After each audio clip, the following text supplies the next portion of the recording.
Dear Venerable Sisters and Brothers, my friends,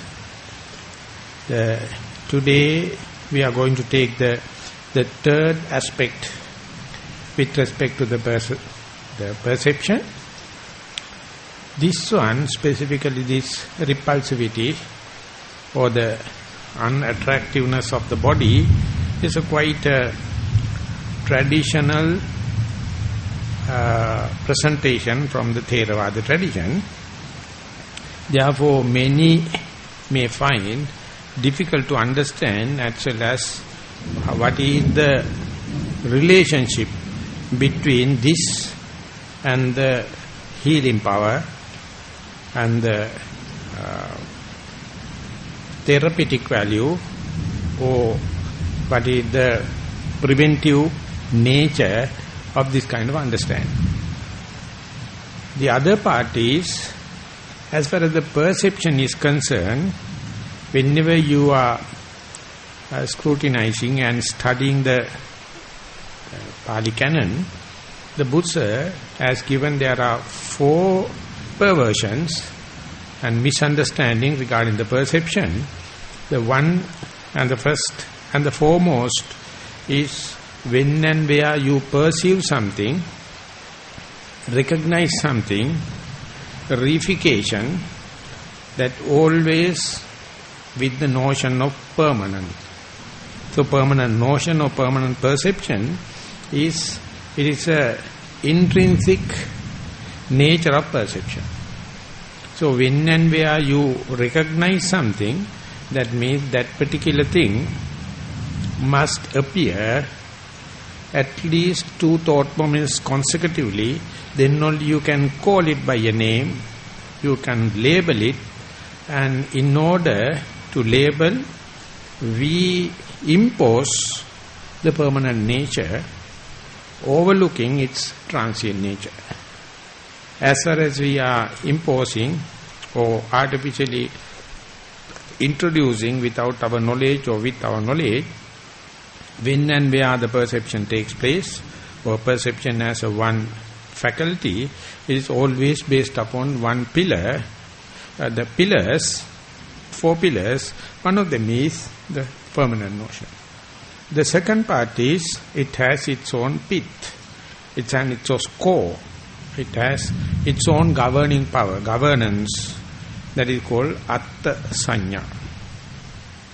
The other one is everything you perceive or wish to perceive which is pleasurable.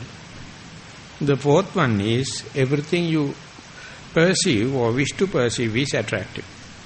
These are the 4 pillars: Nicca, Sukha, Subha, Atta.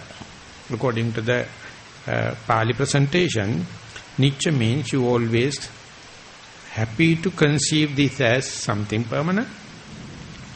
Sukha, happy to conceive this is something pleasurable. Happy to conceive this is as attractive or auspicious. Or happy to conceive this is have its own core, its own soul, its own pith. So in this particular sutta, the Buddha is giving different perspectives of the perception. And first thing is anicca sanya. The Buddha present the null hypothesis: look or perceive, try to observe or meditate to see the impermanent notion or impermanent perception, that is called anicca sanya. And the second one is no soul or self, non-self characteristic. And when and where you have that mindset and continue to observe, then only you can disentangle this knot or understanding correct. The third one we are going to do is to introducing the null hypothesis. It is unattractive. It is repulsive. It is unauspicious. So this appears something negative, something critical, something nihilistic. So therefore only the Theravada tradition was able to maintain this for 2600. All the other religions, they are not happy with this kind of thing. Maybe they have not recognized in the correct way, or second thing is they are not happy to maintain it as such. You know why? They wish to show this body is an intelligent design of the omnipotent, omnipresent God. Nothing unattractive there. So everything is everything is attractive. So therefore creatures have no rights to be critical on the creation. So therefore this intelligent design generally accepted as attractive, auspicious, permanent, and it have its own soul. That is the way. So therefore we have to understand why other sects are rushing to get rid of that kind of thing, because it is kind of a challenge not only to your body but to the Creator.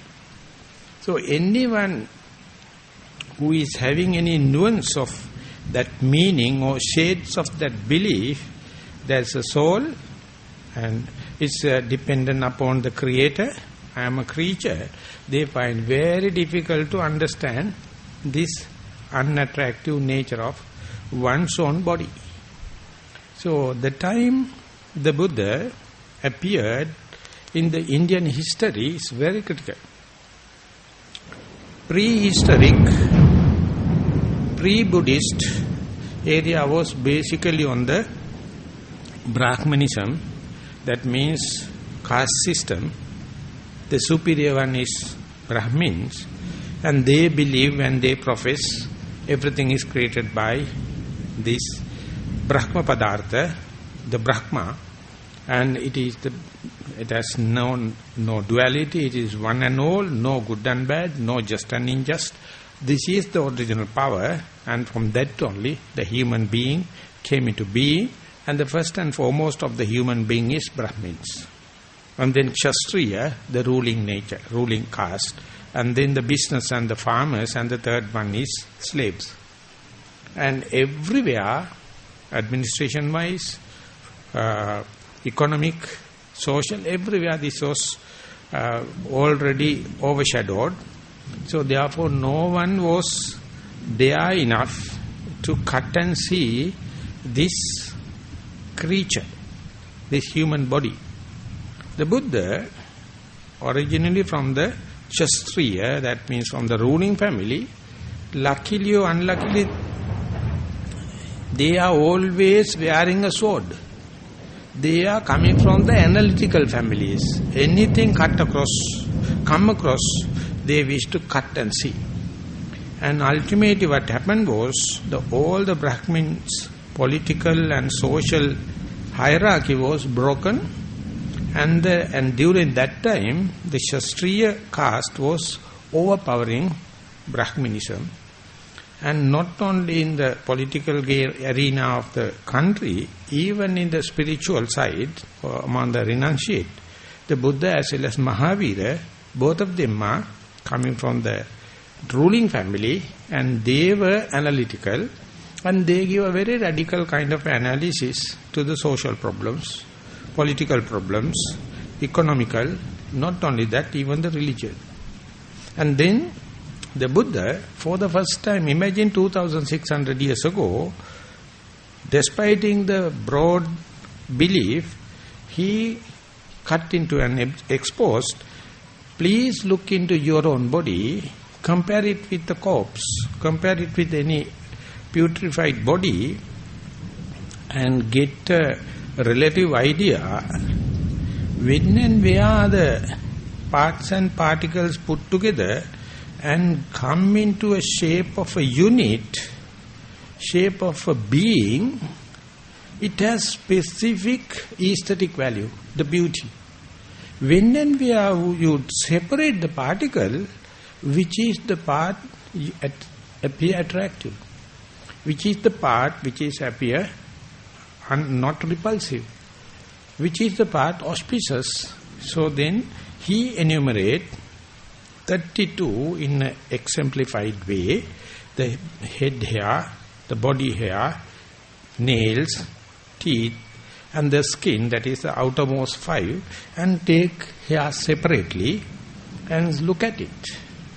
And anything, the color, the smell, the shape, the place where it is fixed, which one is more auspicious, which one is more attractive, and one by one you can go there.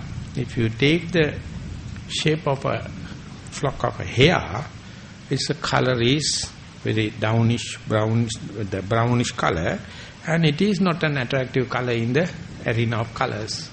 And if you keep it without washing for 3-4 days, then you can get the real smell. If you are doing on the experimental basis, okay, but don't do it in the residential meditation retreat, because everyone has to sit together. So please continue, I am telling for the sake of example. And you can understand how much treatment you have to keep it is not bad smell. And how lucky we are bald-headed. How lucky. So therefore we have only 31 parts. But the only thing is we have to shave it again and again. And then the shape, it is like a tail of a dog. Shape. Never it is straightened. Always you have to make it styles, curly hair and all the kind of thing, because its original shape is not attractive. And fixing the upper part of the body, all the others are all repulsive, nothing auspicious. So it is amidst of the other 31 repulsive parts.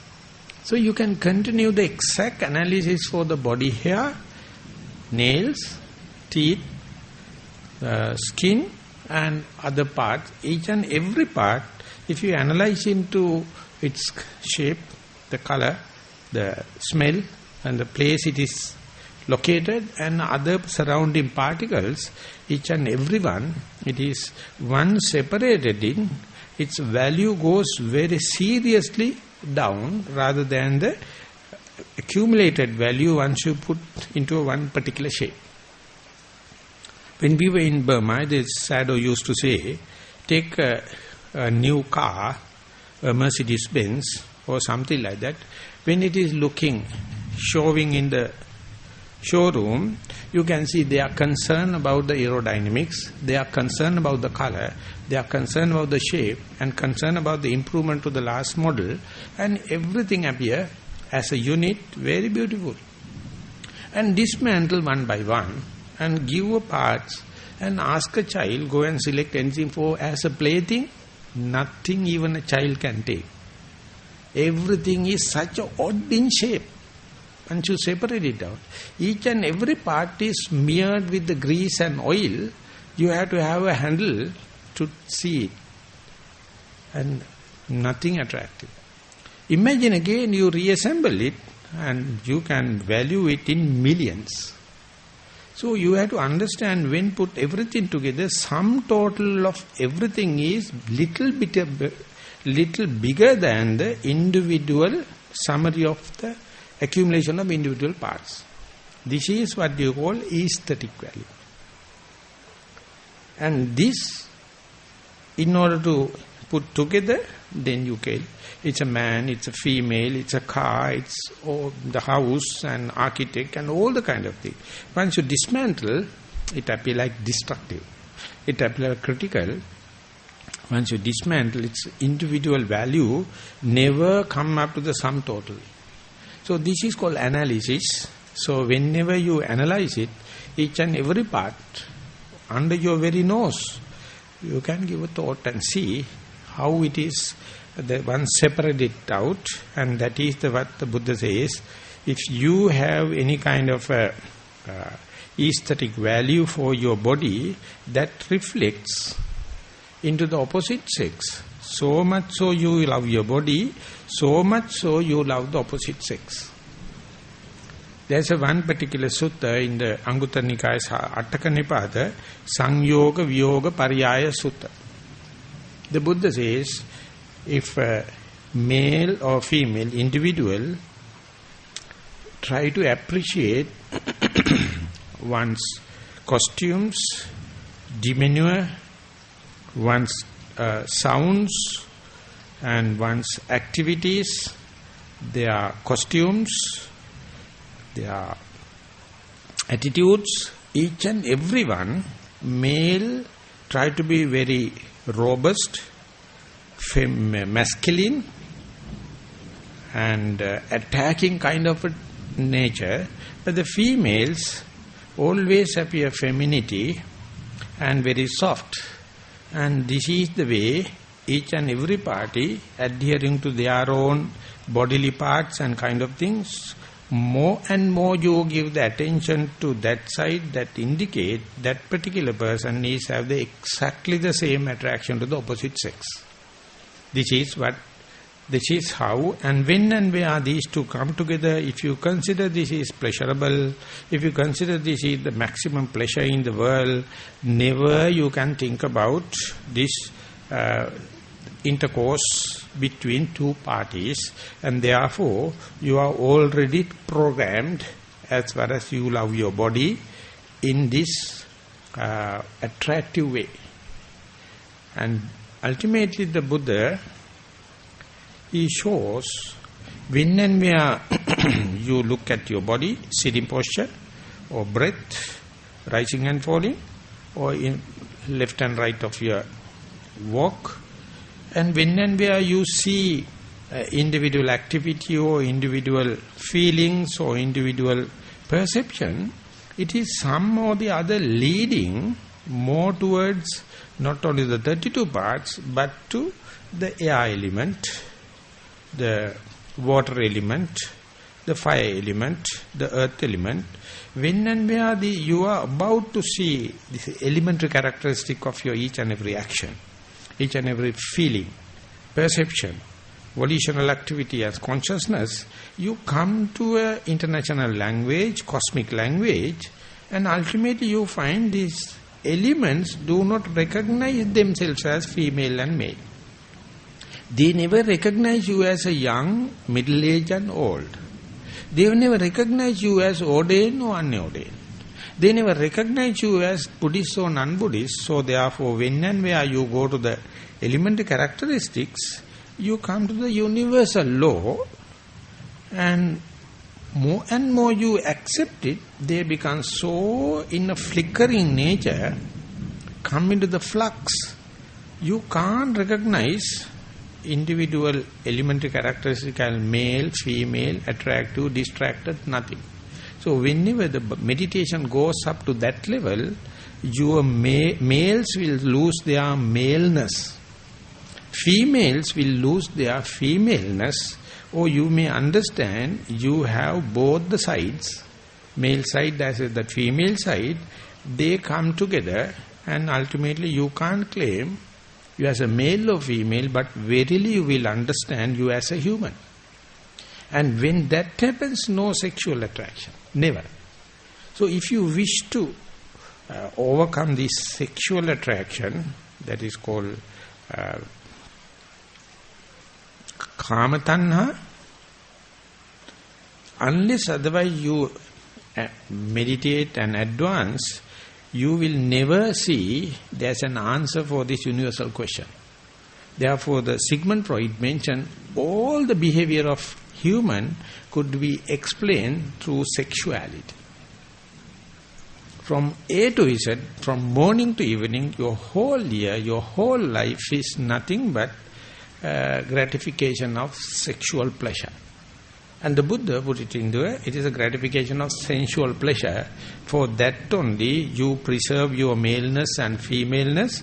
More and more you preserve your attraction to the other parties there. So therefore, if you have that kind of a question, if you are maintaining a personality trait, something like attractive to the opposite sex or attractive to your abnormal attraction to your body, this is the meditation. This is the antidote for that kind of a emotional attraction. And when you more and more practice, you can understand this repulsivity of the body, the unattractive nature of the body can compensate specifically if you are a full-time meditator. Specifically if you are thinking about celibate life.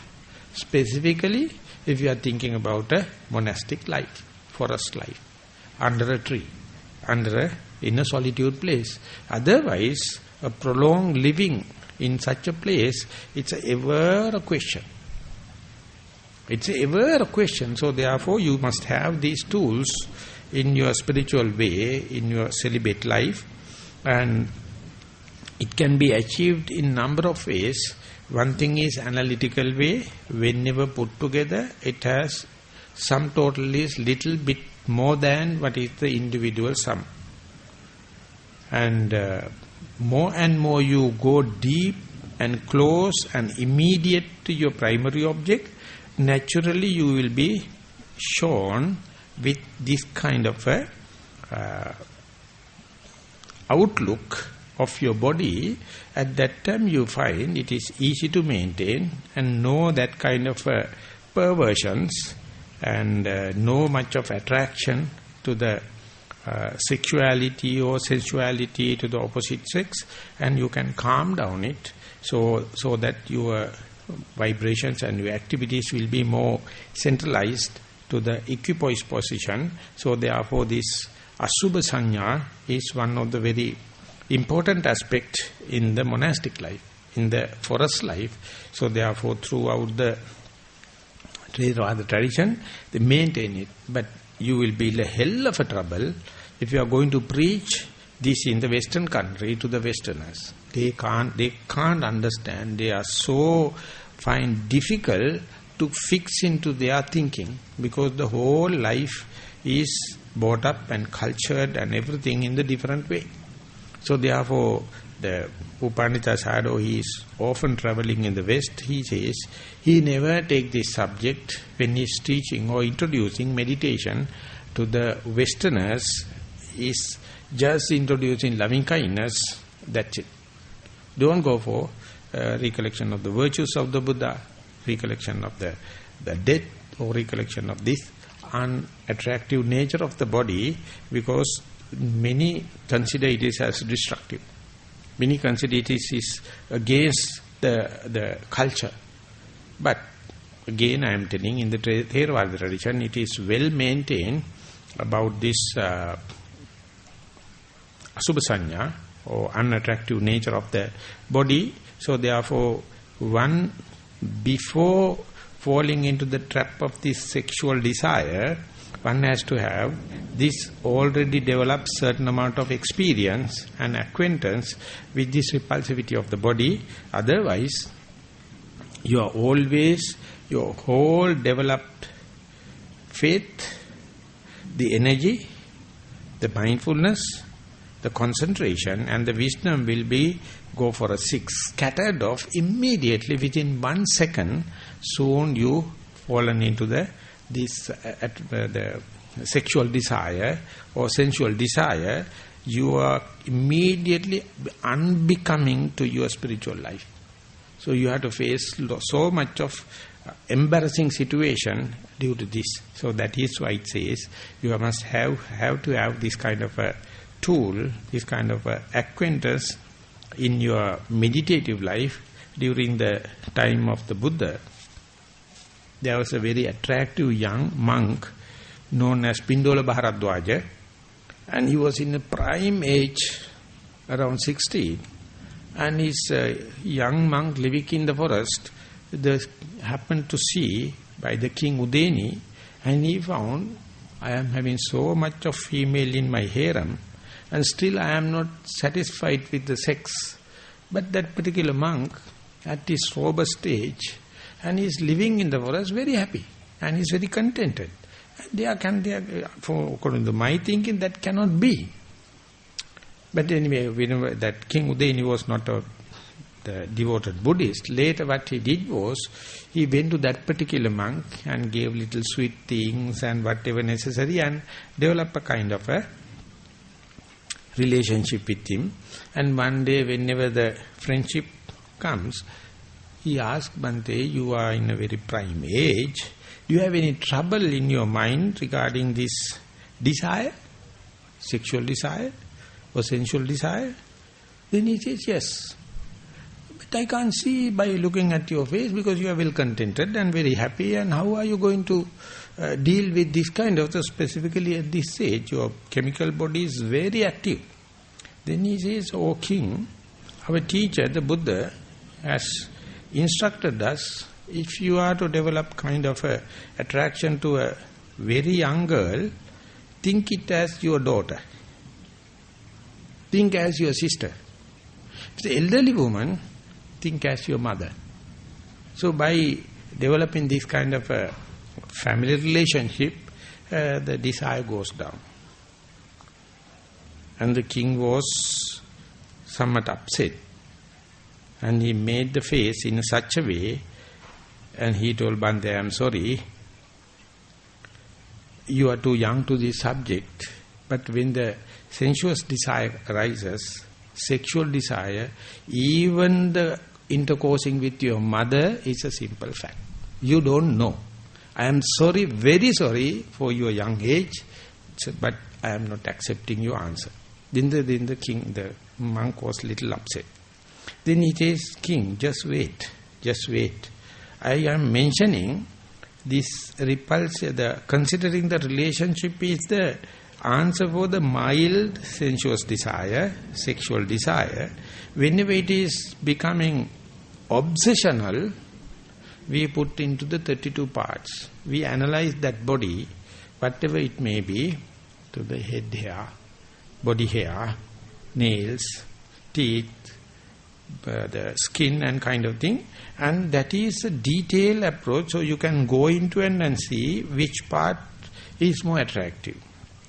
And king listened, but exactly he saw the same discontent about that. "Bhante, I am sorry.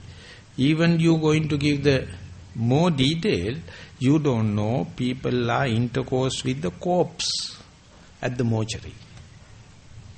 So therefore I am sorry, you are too young to the subject. And thank you very much for your answer, but mind you, I am not happy." And then the monk came to know king was not happy. Then he says, "King, just wait. I showed you how to tackle the mild arising sensuous desire by considering the family relationship. If it is obsessional level, come again and again, you can go for 32 parts. And even if it is not giving a lasting answer, what you have to do is be mindful. Be mindful. Oh, that is I have never heard about. What does it mean by mindful?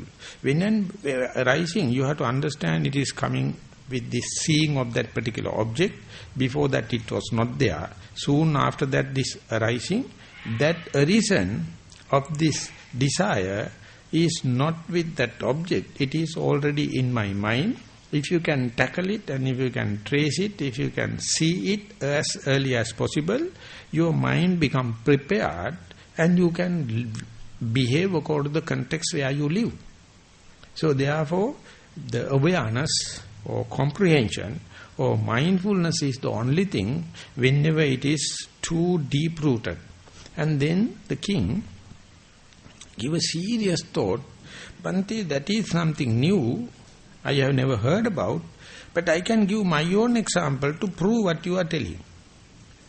Then the king says, if I am to go into the harem, unmindful, I never come back as a king.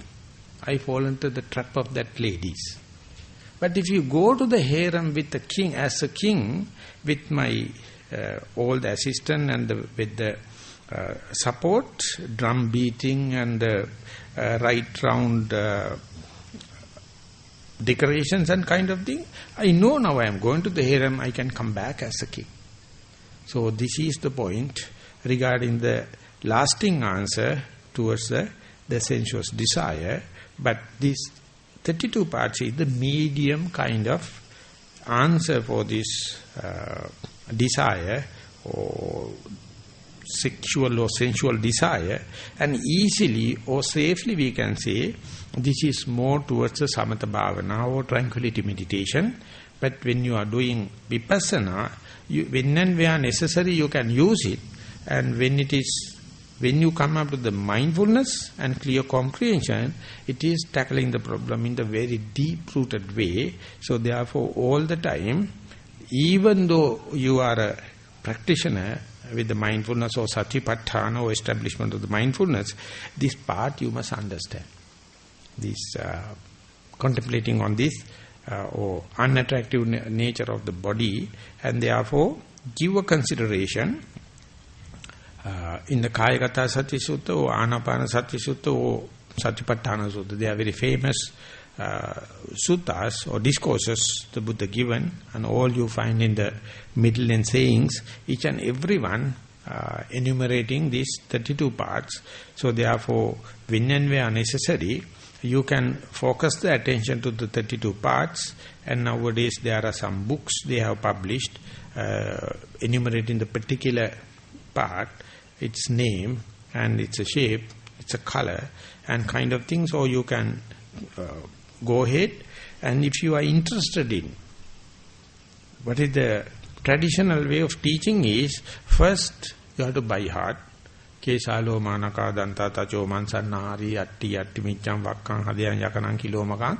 So you have to by heart all the 32 parts. And then in a reverse manner and the forward manner. That is the way. Soon you become a monk. If you are a very young boy, this is the first and foremost lesson given by the teacher. Today morning we had a little ceremony whereby a lay person, tomorrow he will be a monk. So today we had the shaving of his head. This is a traditional place, traditional event. So what we do is cut a flock of hair and keep it on his hand and says, contemplate upon this hair. Its color is not attractive, smell is not attractive, shape is not attractive, the place we are rooted also not attractive. So while he is contemplating, all the other senior monks get together and shave his head. It's a very nice, beautiful event. And some senior yogis or mature people, before the ordination, by contemplating on this flock of hair itself, they achieve their target, it seems. There were serious cases or very proud cases just before the ordination by contemplating, because they were so familiar with 32 parts, and when and where the teacher says the lump and contemplating, they can cut through.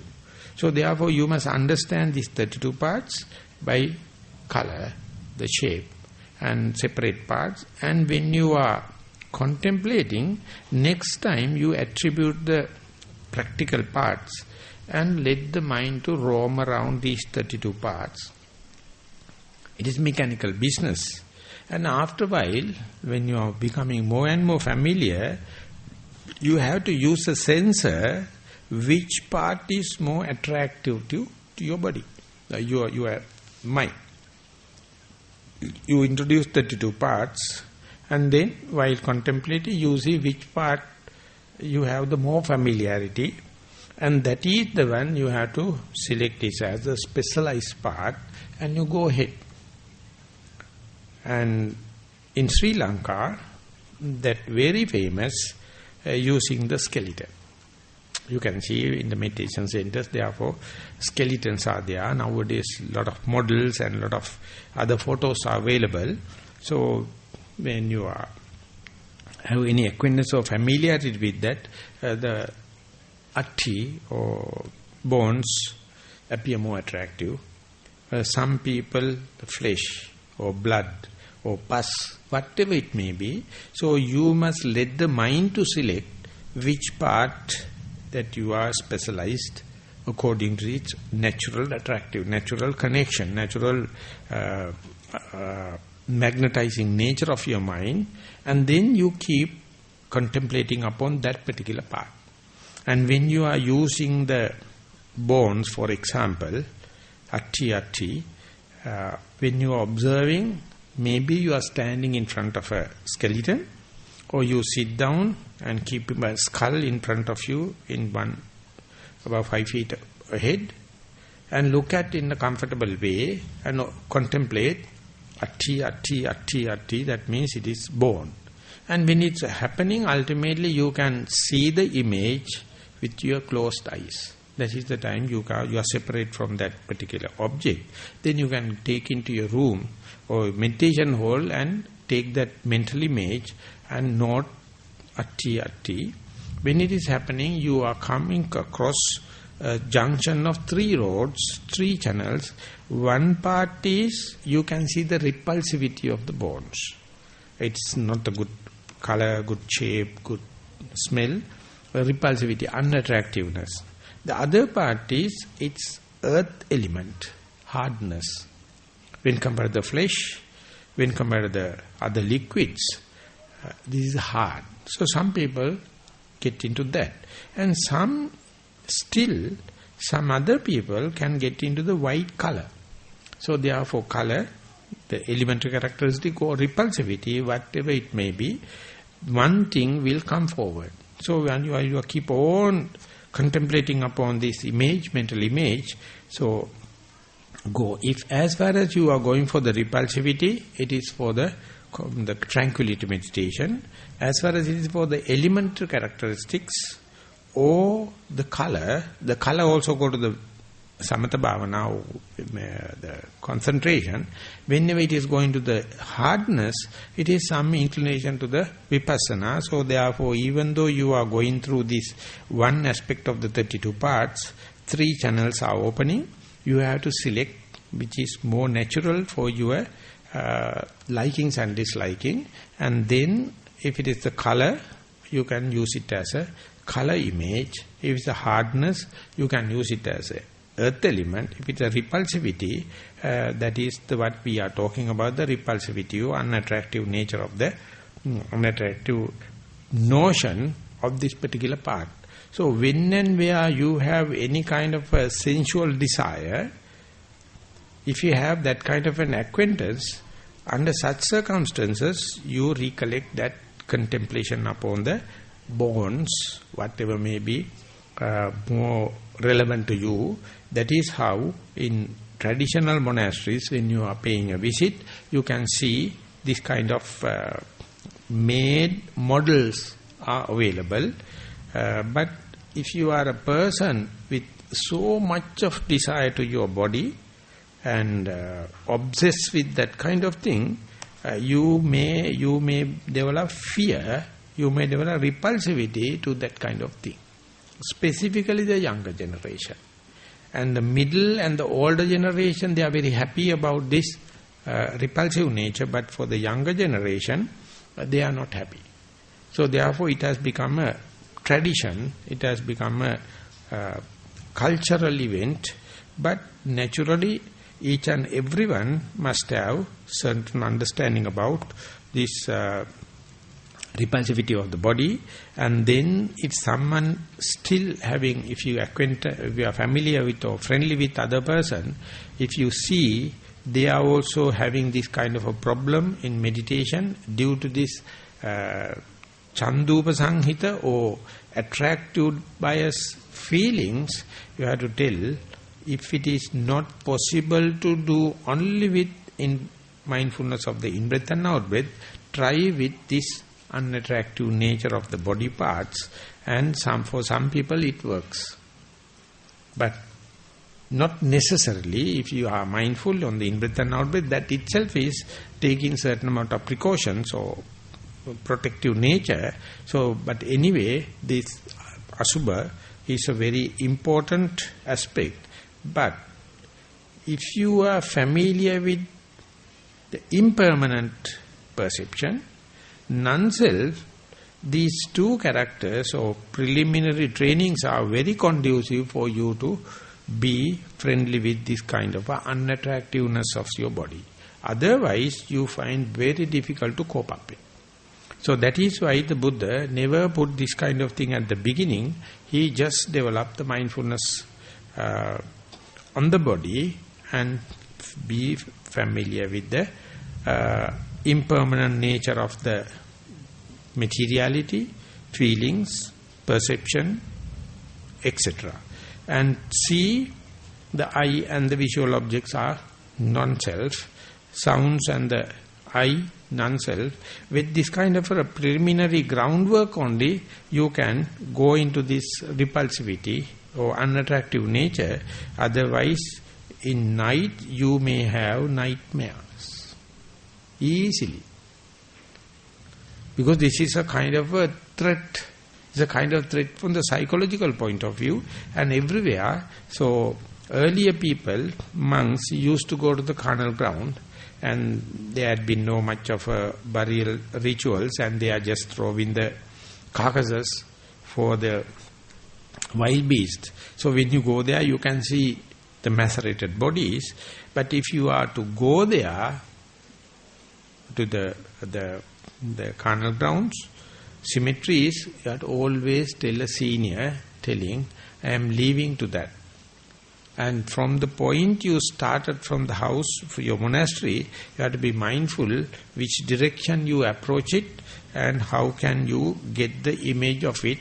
And even then it says, if it is so putrefied, don't sit in a windward, then it will be sickening and nauseatic. So be other side and observe. And there are some monasteries, they invite the corpse and keep the corpse in front of them, and then maybe a glass box, and keep it there and see step by step how it is getting purified. And then the very strong people having the sexual desire, they keep it this as the meal for them, morning meal, lunch and the dinner like, often go there and get the image how it is happening. So this is the way the traditionally it is done, but as I mentioned, for the Westerners and for the people, those who have so much of desire and business with the beautification and the cosmetic business, they find this is a hell of a business, not a problem for their business. So therefore many are not happy. But no one can deny. No one can deny. That is what the Buddha says.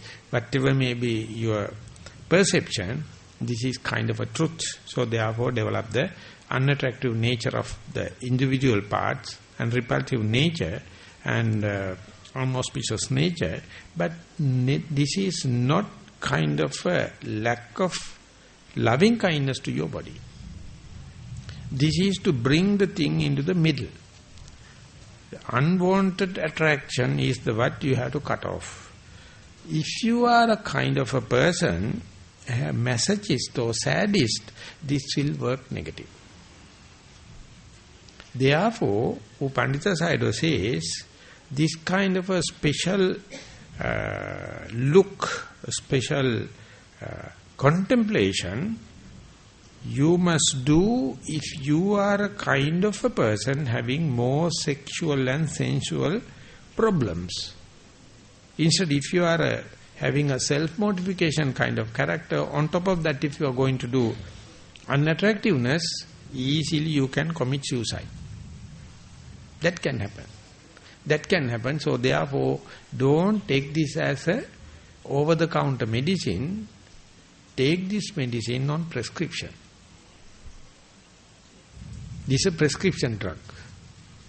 But I know the monks community, many monks, traditional monks, they take it just like over-the-counter medicine. Ultimately they develop so much of hatred to one's own body and so much of hatred to the society. And they become masochist and the sadist. And if you go and say, this is something extreme, don't do it, please come back to the middle, they say, no, middle path is luxurious. I am taking this, the self-mortification type, they are very attractive, but in general way, it is destructive. So therefore, you have to understand when to apply, what is the dose you have to apply, everything. Best thing is to deal it with a teacher or a senior person. Then other person can understand. If you have any kind of a perverted attraction for this kind of thing, so your masochist kind of or sadistic kind of mental situation makes it attractive. So, you can't outright recommend for every person, but general understanding about this, the body, it must be there. You must be going specializing only if someone is prescribing, otherwise by mere your desire won't give the practical end. So, but anyway, 1/3 at least of the population is affected by this desire. And when you go to the Western countries, maybe more than 50%. But this medicine is not, which is very allergic. They are allergic. It is a phobia for them. So therefore, they do not like it. Instead, they are very happy with the mindfulness, or mindfulness of the in-breath and out-breath. But if the problem is lying with this desire, one has to occasionally practice this repulsivity or asubha sanya, and then you have to suppress or do away with this obsessional kind of defilement. Then your mindfulness on the in-breath, out-breath will be more effective. So therefore, the knowledge and the dialogue and the discussion with the senior yogi or a teacher is important when you are handling this kind of thing. And commentaries to the Satipatthana, it says, the place where the Buddha mentioned about, or first time delivered the discourse, these people, whenever they are meeting each other in the marketplace or while traveling, they are asking individually, what is the kind of meditation you are doing? And many are mentioning, we are doing the repulsivity of the body, we are contemplating on the bones, we are contemplating on this and that is so much so, they were contemplative people. For them only, Buddha was ready to deliver such a lucrative talks. Otherwise, if your mindset is not prepared, the profundity of Dhamma very difficult to absorb. So under such circumstances, you have a limited usage for this unattractive nature of your individual part. But from a sick man point of view, he start to develop this unattractive nature. When the body is bedridden and slowly exudes and everything going to accumulate, and you can see how repulsive it is. So if he has already developed this in his healthy age, and if we know this is a well accepted way of meditation that the Buddha prescribed, he can use his sick body, he can use the putrefied body or unattractive body as a object of meditation. But for that, you can't start once you've fallen sick. You must have a early acquaintance, the familiarity, then only the sickness itself you can use it as a object of meditation. And even not only that, even for the attendants, those who are taking care of the sick people, if they are more familiar with this unattractive nature of this thing, they never have that impression to the person. They understand everyone's body is like that. So therefore, you can take care about the sick person and then remove develop kind of a distance for the personal grudges and personal misunderstanding. You can develop sympathy to the sick person. And if you fallen sick, and if you have this familiar meditation already practiced, you also can make use as a sign, as an object of meditation. Even the Buddha, after falling sick, even after he became old age, he used to say, my body is just like a rotten cart. It has all the parts are now becoming uncontrollably, it is unattractive. So all the one day, the Sakka, the king of the god, he came to attend the Buddha. He was sick and he was using his urinals and all the kind of thing. Then the Buddha asked the Sakka, dear king of gods, You people never come to the human being because human beings are so bad smell for the gods. Now you come and remove my urine and everything. How can you made up your mind? Then he says, we have so much of respect for you, and therefore we never consider this as excrement. We consider as a duty to you. So therefore, that you are understanding, helpful for each other. So this is the way even the Buddha's body subjected to this. The devoted people, they were happy to listen it. But if you read the life story of the Buddha, he himself underwent it, and therefore he was a human. He was not a superhuman. And he is giving the same, in the same token to your body, look at this, and this is the way. So don't think when you go to the old age it is an accident. This is something, the already fixed thing. So therefore it is not limited to yourself. So therefore we are very ready, we are very happy, not only happy, we are ready for anything that happen. It is not an accidental thing for specifically for the Asiatic people, because they have certain amount of familiarity with that, and that has been proved. Even the Muslims living in the Asiatic countries, even the Christian Catholic people living in the countries, they have been brought up with this kind of idea. So their cultural understanding is quite helpful for you to accept the diseases. But the Western, they consider it is the duty of the doctor. My body is something pure. Everything must be clean and done. But ultimately the old age, the death, and the sickness, no one can change. Therefore, you must have a certain amount of acceptance to that, and it is not a defeat. It is not a backward step.